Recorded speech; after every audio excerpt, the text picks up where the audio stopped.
Hello, everybody. Hope you're having a great Tuesday. Now it's time to cap off the evening.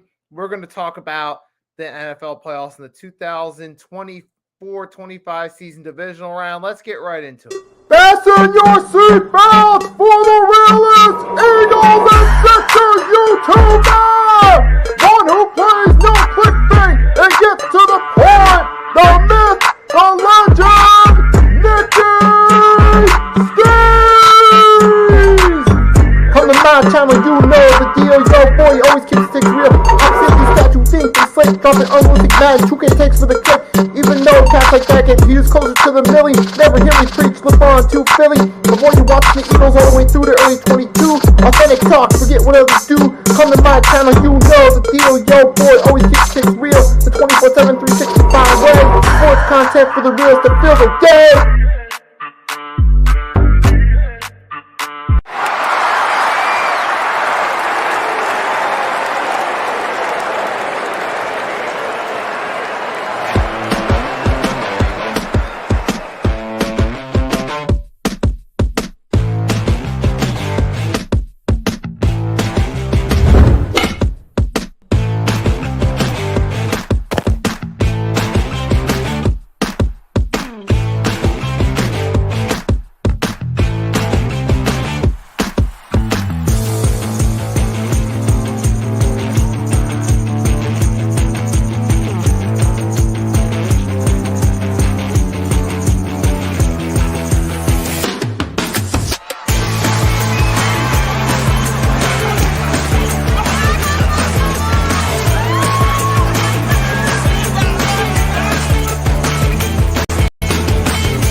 Howdy, folks. Good evening.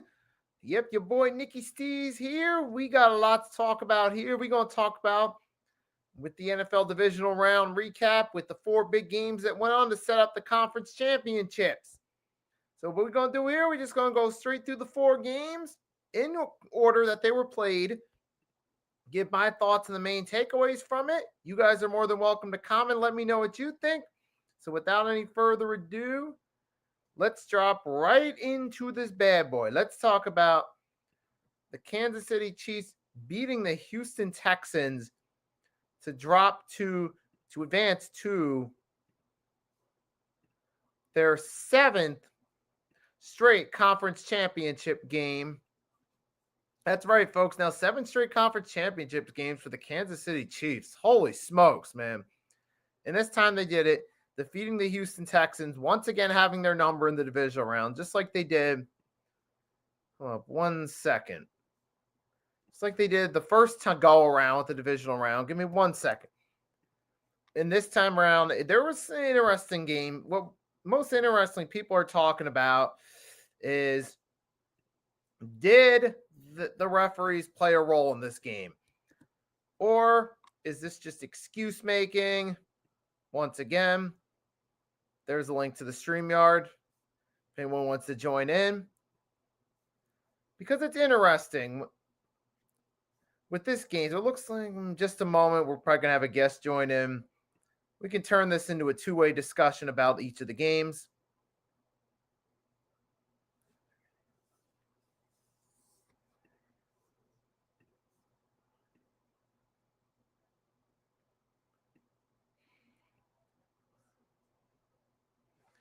All right, but yes, folks, and yeah, that's it started off like on Sunday. You know, social media, you know how it is in these day and age. People always want to say the referees play a role in it. It's kind of a shame that that's the main discussion of this game is as soon as the game's over, like by Saturday night, people are talking about, oh, the referees, do the referees play a role in this? Do the referees play a role in this? Do the referees play a role? It's like, guys, is that really the first thing that comes to mind? I feel honestly with ref blaming, it's the most overused excuse in professional sports by teams, fan bases, haters, so on and so forth in this one. Now, let's get one thing clear. Do referees lean toward the big market teams, the teams with the big market players. Yes, that's how sports operates as a whole. It's always like that. You see the NBA throughout LeBron James's career, officiating leans in favor of the team LeBron's on because he was their big market star. There were times throughout the Kobe years with the Lakers, sometimes officiating leans in favor of the Lakers. I'm sure it happened with the Bulls and Jordan. It happens with all them. Same thing with the NFL. We know what happened during the Brady era. And I'm sure even back in the 90s, it happened with the Cowboys. Back then, he didn't really have social media for people to come in and cry and complain about it and be like, oh, well, your referees favor the Cowboys. They just want America's team to be in the Super Bowl again. Remember, back in the 90s, you didn't have social media. 80s with the 49ers. They were the golden children. I'm sure they got some favorable treatment from the referees, but back in those days, again, you didn't have social media. We're hearing more of this excuse making and people talking about favoritism by the referees and making it the main conversation of the games because now in the social media era, people have something, can say something. That's where we're at now. And so we're at that arc. I heard about that. Yep. I believe he's referring to the referees, if I'm not mistaken. Correct, Arku? Yeah, so that's where it's at right now. We're at that point because of social media, but a lot of times it's the most overused excuse. Now, let's look at the game itself first. In the game itself, the Kansas City Chiefs defense recorded 8 sacks. 8. Are we going to really blame the referees for all 8 sacks? Are we going to blame them for the fact that the Kansas City Chiefs have a dynamic offense with Patrick Mahomes, Travis Kelce, the best tight end in the NFL currently, and a Kareem Hunt who isn't showing the same spark that he showed, his first go around, but, he can still be effective at times. We also got to look at that too, and we got a special guest joining me. SGA Sports Talk channel's about to join. I'm about to bring him in. So welcome to the show. How's it going, Nikki? So far, it's going. Great. I love all your content, man. I love all your videos, man. I love everything you do on this network. All right, man. So thanks for joining me. So now I'm going to incorporate you in my initial plan. We're going to talk game by game. Give me your thoughts about it. So what was your thoughts on the whole Kansas City versus Houston with the whole talk on social media about the referees helping Kansas City? Do you feel it's like completely legit, partially legit, part legit excuse making? How do you feel? I mean, when I watched the Chiefs and Texans game, I mean, it was a very entertaining game to watch, but I really wanted the Texans to win this game. I picked the Texans to win this matchup, and the Texans didn't win it. I mean, I don't like the Chiefs at all, so I don't know. I mean, the refs were making it too easy on the Chiefs. They were giving the refs are too being like they really wanted the Chiefs to win this game. And for me, I didn't understand what's like the Chiefs are always winning. So like for me, it really hurts me to say that because the Chiefs are winning a lot of games. Like they're literally winning every game. They're like unbeatable. And Mahomes is leading the squad, and Kelce is also leading the squad. So, for me, I mean, I really wanted the Texans to win. Like I picked the Texans to win, but only one team can win in the end. So really, you can't really disagree about that. Right, and part of it too is the NFL always likes to follow the money line. Kansas City's their big money team right now. That's got that aura to them. They want to put them in the most favorable positions possible. Now, as far as Houston goes, do you feel there's any mistakes Houston made that could have changed the outcome to the game from their perspective? I mean, there were some mistakes that the Texans did make in that game. C.J. Stroud was too uncomfortable from the pocket. And whenever C.J. Stroud gets uncomfortable, that's when you know the game is over. When you know your quarterback he's feeling under pressure and he can't get the ball out, that's the point when you know that this game is over and there's no chance for any team to make a comeback. especially giving up 8 sacks against the team that, say what you will, but they do have an excellent defense as well. And then Arku in the comments pointed out missing field goals. Plus, there was that blocked field goal as well in the second half that played a role in this one. Is there anything else you want to add? I mean, it was a good game. I mean, like, I think both teams played really well. I think the Chiefs played really well and the Texans played really well. But you got to give credit to the Chiefs on winning that game. The Texans played a phenomenal game. They were looking like the much better team in this matchup, but the Chiefs came out and looked like they were the better team in the end. I mean, hey, and you got Arku, I think they missed. Yeah, I mean, there was a lot. And that's a fair point Arku brought up too. Missed kicks do play a factor in it as well. So I would add that to what I had to say and what you had to say on this one. But at the end of the day, Kansas City moves on, and love them or hate them, 7 straight AFC Championship game appearances and all at home. No, actually, no, sorry, 6 of the 7 at home. But either way, 7 straight, that's impressive no matter what. I got to at least give them props on that. But that's going to be interesting, though. I mean, when you look at the Chiefs playing the Bills, that's probably going to be the most exciting matchup. People are going to be looking forward to that game. They're going to be tuning into the game on TV. You got Josh Allen going against Mahomes, 2 of the best quarterbacks going head to head. That's going to be a fun matchup, man. I'm definitely going to be tuning into that game for sure. And while we're still talking about this, brings up a fair question. Is this finally the time that Josh Allen breaks the Kansas City playoff curse? Because throughout his career, do a quick retrospective, in 2020 season, they lost in the conference championship. Kansas City went on to the Super Bowl. The next year, they lost in overtime the divisional round. There was a year in between they didn't play in the playoffs. But then last year, a missed field goal and Buffalo lost to Kansas City. Like, is this finally the time where Josh Allen can break the curse, or does Kansas City just have their number in the playoffs? I mean, I'm going for the Buffalo Bills to win over the Chiefs, and I think this is the time that Josh Allen will break the curse of the Chiefs and finally, and break it. Because I don't want to see the Chiefs go to the Super Bowl. Because I'm a Niner fan. I don't like the Chiefs. I watched the watch party when the Chiefs played the Niners. That was heartbreaking. We lost in overtime. I can't still get that moment out of my head right now as a Niner fan. I can't get that idea out of my head. It just gives me chills thinking about that when I was there and all the Niner fans were there.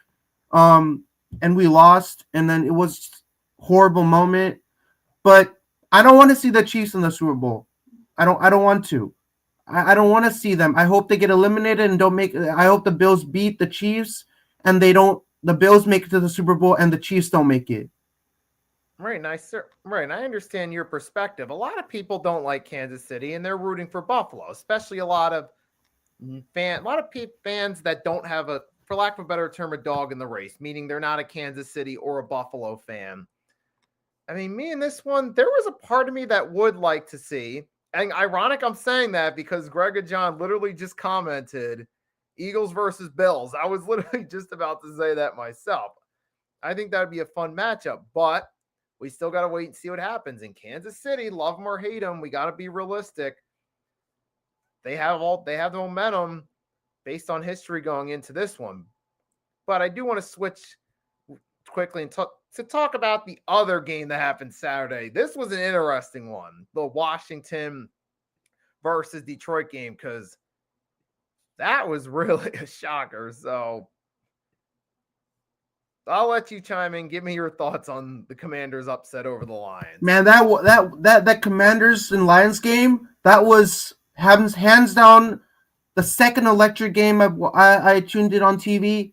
I mean, Jaden Daniels is continuing to wow everybody. He's continuing to show why he should win Offensive Rookie of the Year at the NFL Honors. He's clearly making a point that I'm doing everything I can on this Commanders team, and he's gonna make a big difference. And if they make it to the Super Bowl, that's gonna be a big it's gonna be a conversation starter if he makes it there, because that's gonna be a big deal for him if he makes it to the Super Bowl, if he makes it to the to the Super Bowl in New Orleans.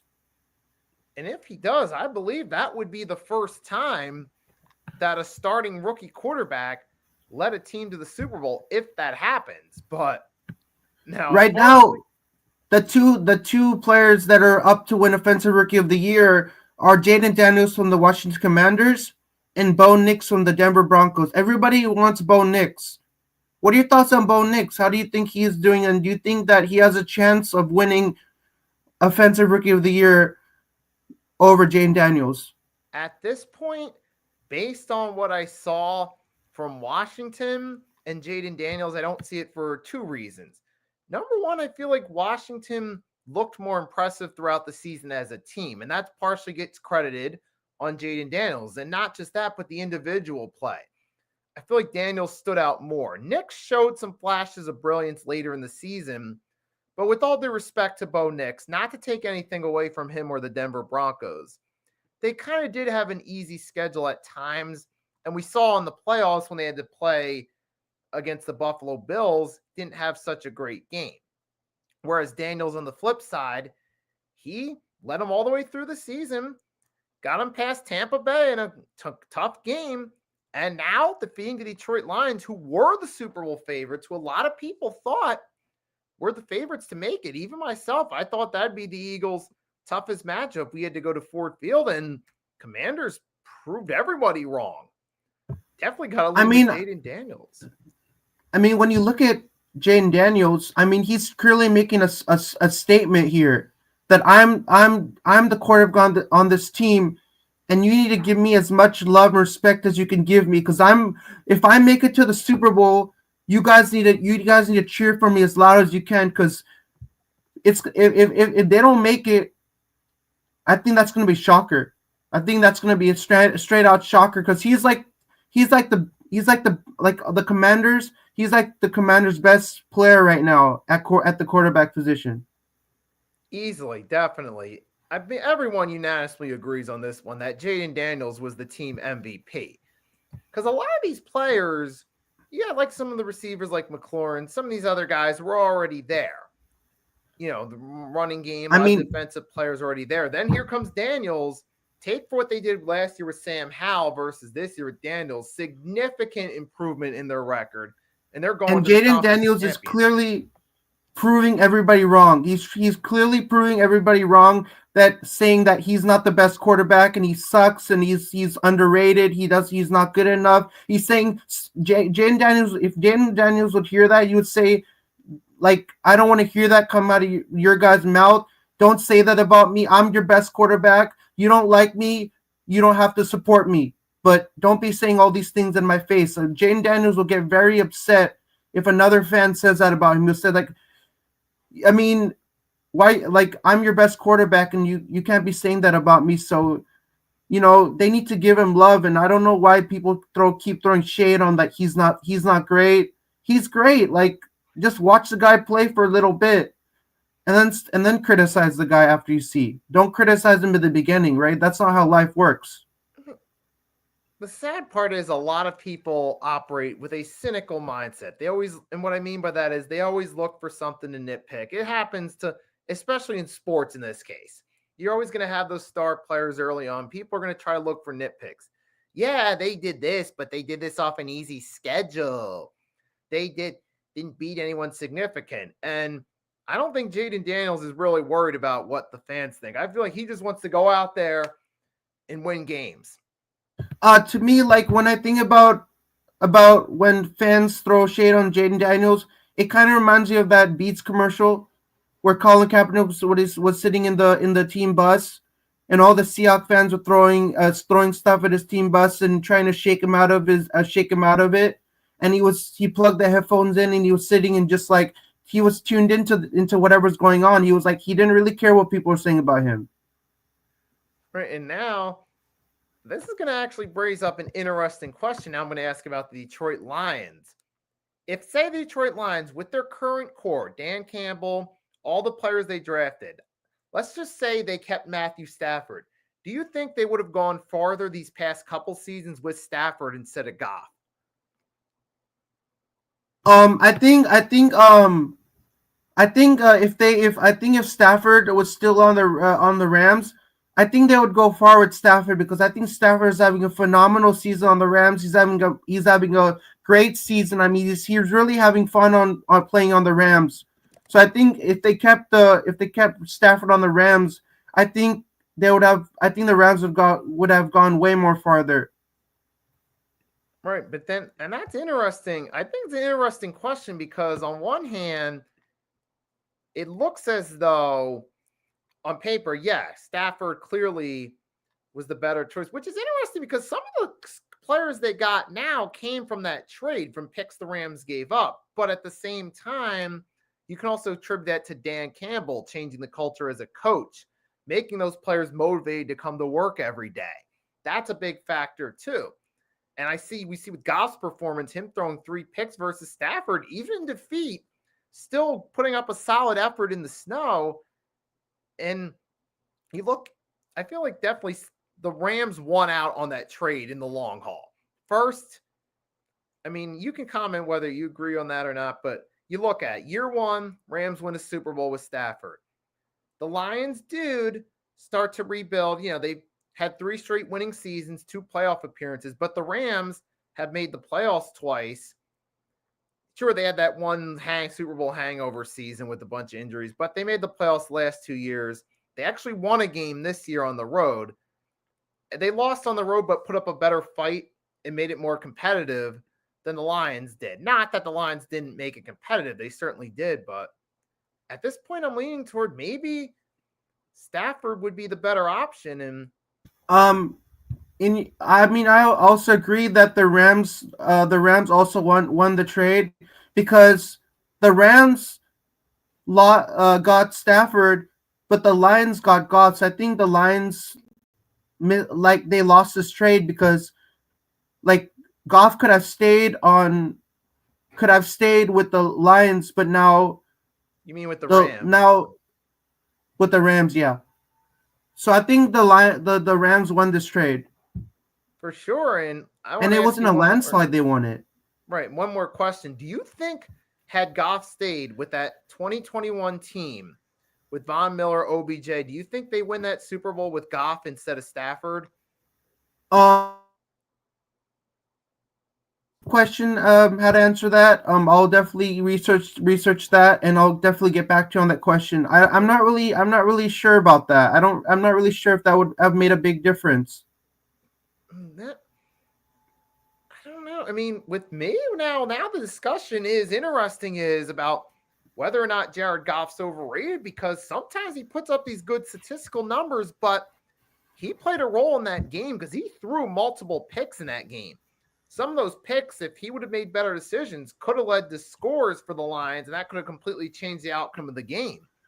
So we got to look at that as well. And I definitely agree with you that when a quarterback throws interceptions in a game, and he feels under pressure in the pocket and he can't get the ball out, that's kind of like ridiculous because he's your quarterback and he's your star player and he needs to make better decisions while he's in the pocket. And sometimes they don't make good decisions, which lead to them throwing interceptions or losing the game. There's many factors that can really result from not having such a great game, especially from a quarterback, which is like the point guard in basketball. Kind of similar. And Gregor brought up a comment that said, no, Nicky Goff is inconsistent, which actually made me think of a question. Do you feel that this would be a credible assessment, yes or no? That Jared Goff plays good when he has the right teammates around him, but struggles under pressure? I agree with that. When you look at Jared Goff, sometimes he is consistent. Sometimes his game is highly consistent. He's very successful. And other times he might be inconsistent. He might not have a good game. Maybe he had a bad day, and that's really reflecting on how his game is getting impacted.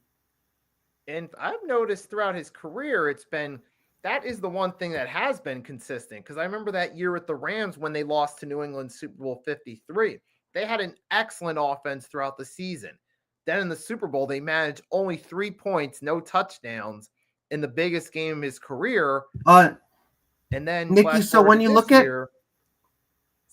Jared Goff, do you think he was better in college with the Cal Golden Bears, or do you think he's thriving much better in the NFL? Like, do you think that he did, because he did play at Cal when he played college football at Cal. Aaron Rodgers also played football at Cal as well.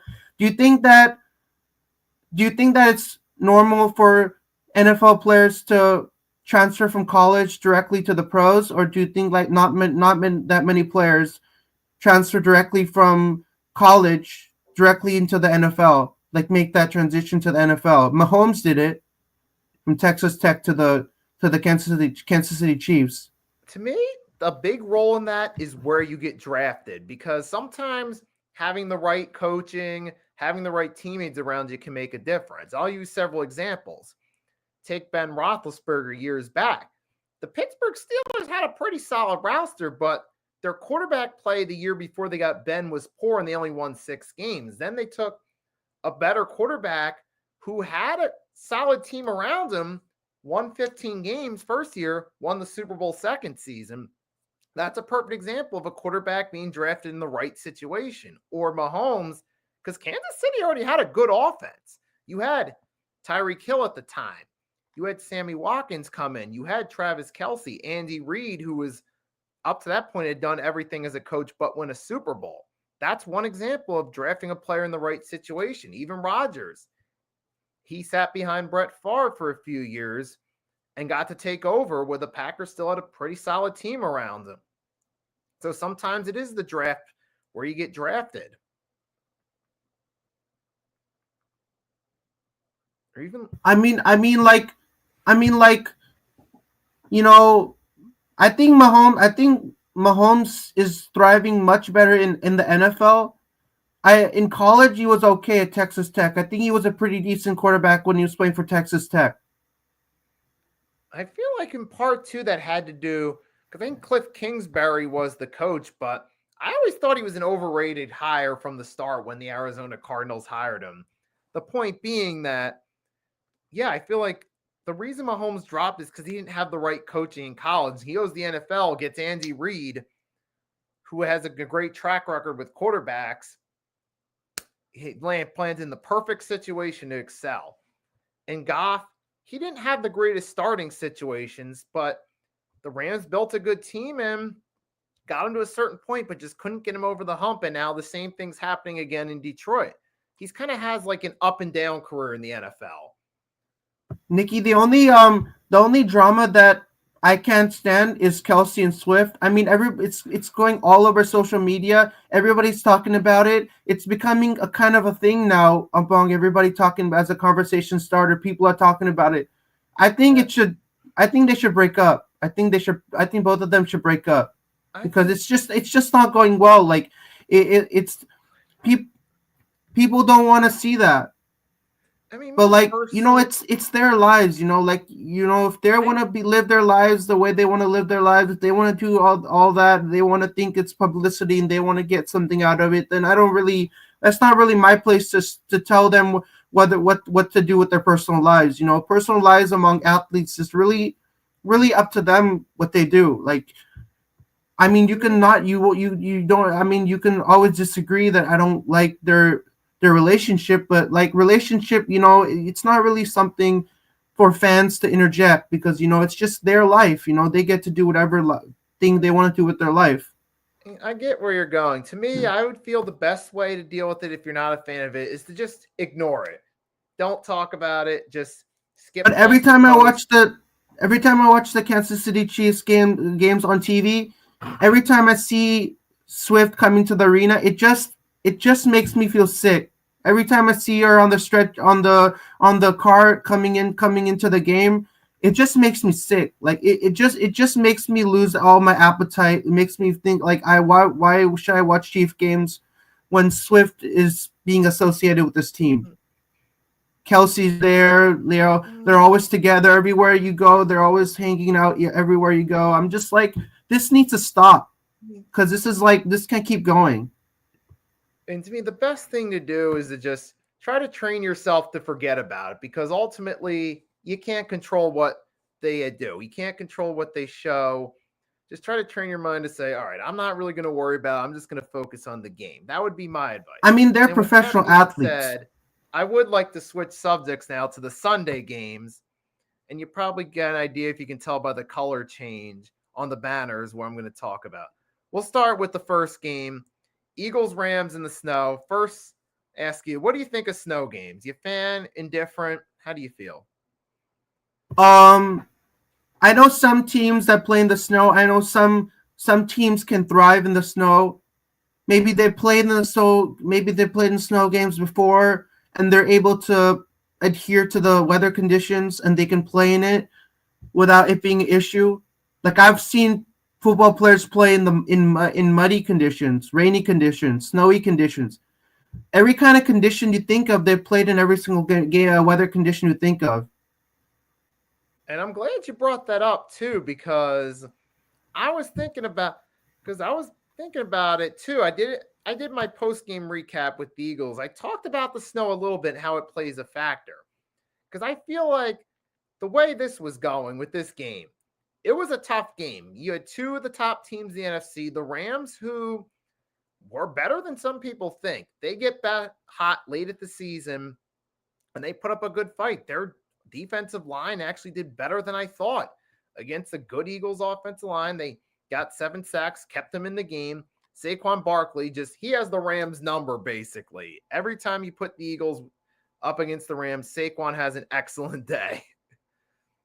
And I mean, for me, you can clearly see that I have 49ers in my logo for my channel, and I picked the Rams to win this game. It was looking pretty promising that the Rams would win, but the Eagles have this strong firepower. They have all these great players on their team, like they have Jalen Hurts and Saquon Barkley, and the Rams are looking like they were gonna win. But then the Eagles came out with their own, intensity, and they came out on their own side and fired on all cylinders, and the Eagles won. So you got to give the Rams credit that they played a really, really great game. But, it looks like in the end, the Eagles outscored them. They outdid them. But, I think both teams played well. I think both teams played equally well. I'm not disagreeing about that. They're two great teams. Eagles are such a great football team. The Rams are also a really great football team as well. But it was a good game. I mean, it had its entertaining moments. It had its moments that people really wanted to tune into this game. And I want to ask you one question. How much of a factor do you feel played a little bit of a factor, even if it was only just a little bit? Do you think the snow played in helping the Eagles win? I think the reason I ask, the snow, because the Rams aren't used to the snow; they're used to a dome.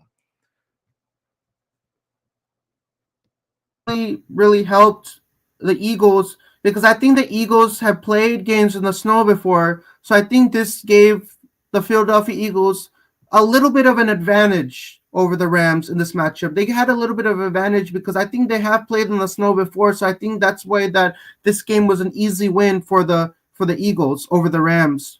I mean, I feel like it gave us some advantage. With that being said, yes, on one hand, the cold weather is not something the Rams are used to. On the other hand, though, the Rams still played a good game, and history shows that just because the team has the benefit of playing in the cold in a playoff game against a dome team at home doesn't mean they always win. There's a history with that. Eagles losing the Tampa Bay in 2002. Who do you got advancing to the Super Bowl? For me, I think the two teams that I think are going to go to the Super Bowl, I'm going Bills versus Commanders. And I think I'm going with Bills to win it all, and I got Josh Allen as your MVP. And that's an interesting take. And that could very well happen because the Commanders have proven everyone wrong. And seeing how they played against the Lions and seeing that the Rams gave the Eagles a close game, that could possibly happen in Buffalo this year. I mean, the one big factor with Josh Allen I've noticed is he's kept the turnovers down compared to the last couple of years. That's the big difference. Josh Allen is a good quarterback, and as a football fan, the thing I really like about Josh Allen is he's composed. He's a composed quarterback. He doesn't get the actions that get the best of him. He's very calm. That's what NFL quarterbacks should emulate other quarterbacks on how composed they are on the field. And that's what Josh Allen emulates. He embodies all of those characteristics.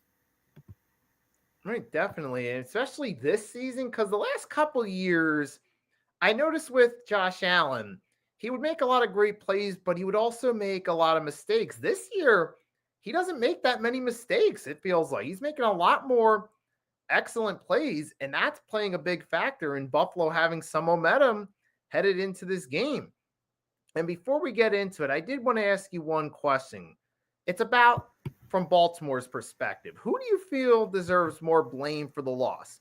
Mark Andrews, who had a fumble and a drop on a two-pointer, or Lamar, who had an interception and a fumble of his own? I think Mark Andrews deserves more blame, not Lamar Jackson. And to me, I feel like it's both sides to some degree because really at the end of the day, teams lose games. I don't feel like you can solely blame a team loss on one player or one play because you can look throughout the whole game. The biggest difference is Buffalo didn't turn the ball over. Baltimore did early on, and that came back to bite them at the end, down by 2, having to go for 2. So I feel like it's a little bit of both.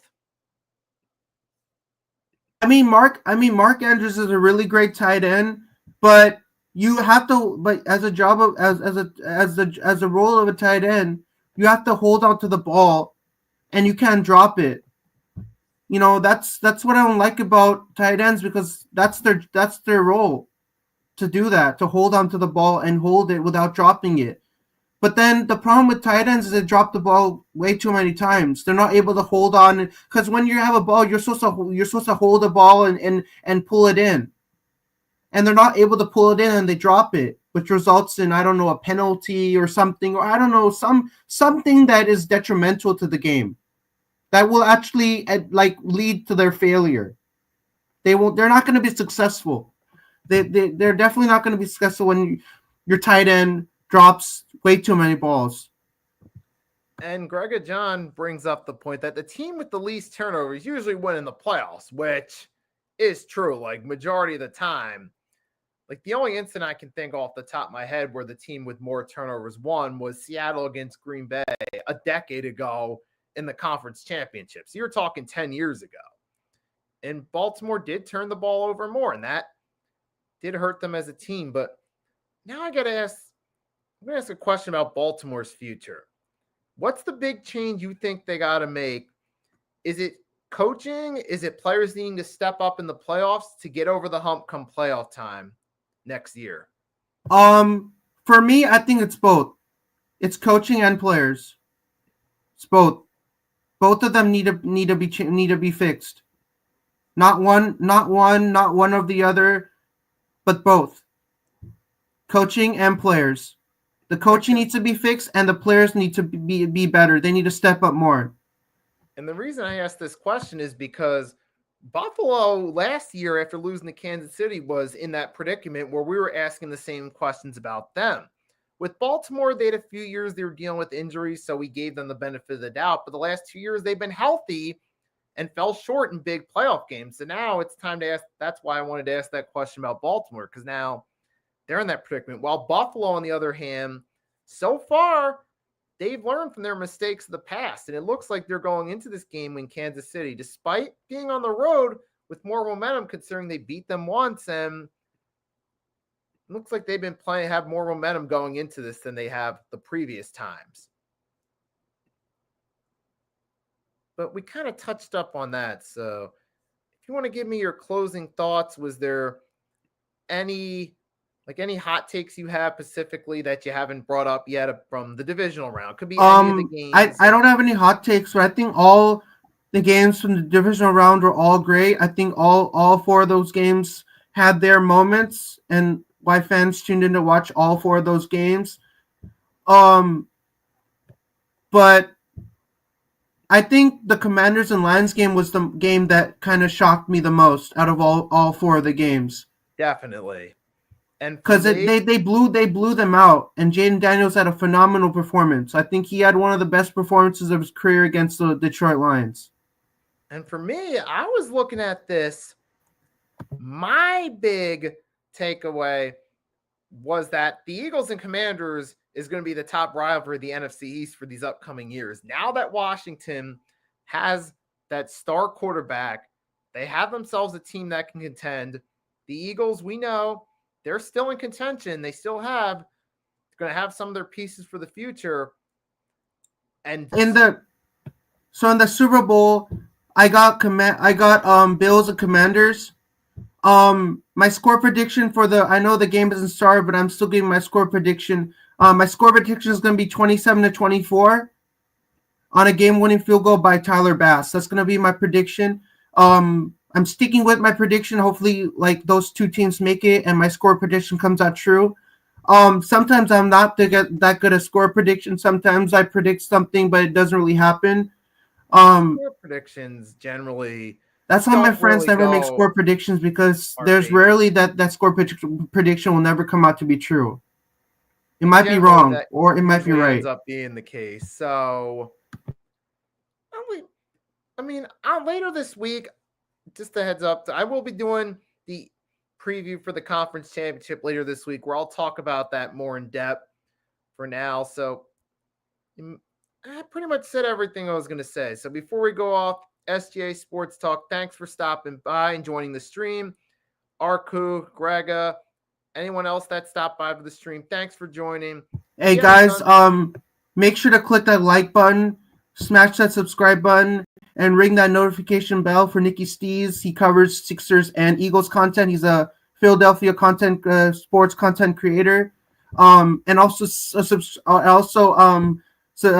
the Hardcore Sports Network to all your friends who also can subscribe to the channel. But thanks for having me on. It was great coming on and talking about all four of these divisional round games. I would love to come next time. So I definitely rang that notification bell, so I'll be updated next time you go live in your channel. And if I'm not doing anything, if I'm not have nothing planned going on around that day, then I'll definitely hop onto your channel another time. But it was great having me on your channel. I love all your content, all your videos and everything. I think everybody in the Hardcore Sports Network is really good. I think Mitch, Blaze, everybody who is on this network, they're all phenomenal. I think they all bring their unique takes on everything that revolves around Philadelphia sports teams. But thanks for having me on, and I'll see you around. It was truly an honor, and I love coming on your channel. And I've subscribed to your channel, so I know what content you make, and I've heard about you, so it's really great having me on. All right, appreciate it. And tomorrow, 5 p.m. Eastern Standard Time, me, Mitch, Blaze, possibly Rios from Just Fans Podcast. Depends on whether he gets stuck at work. We're going live for a pick and roll podcast where we'll be talking about the NBA. See, guys. I'll definitely tune in for that. Tune in tomorrow. I'll definitely be in the live chat. But I hope you have a great rest of your evening, and it's truly an honor to have me on this show. I love this network, man. Like, I couldn't, like, this network is growing, and I hope that it keeps on growing, because I bet that's what everybody on this network would really appreciate, if everybody showed love to the network. All right, man. So thanks for stopping by. Hope you have a great night. Same to everyone else that stopped by. And I hope you have a great rest of your day. And definitely, whenever you're going live, I would love to collab with you. So I'll definitely hit you up. and you could put you could drop you could I could give you my email and you could give me your email, and then we could try and hook collab together and do a stream together. All right, man. So catch you soon. Thanks. See you later. And with that being said, everyone, have a great night.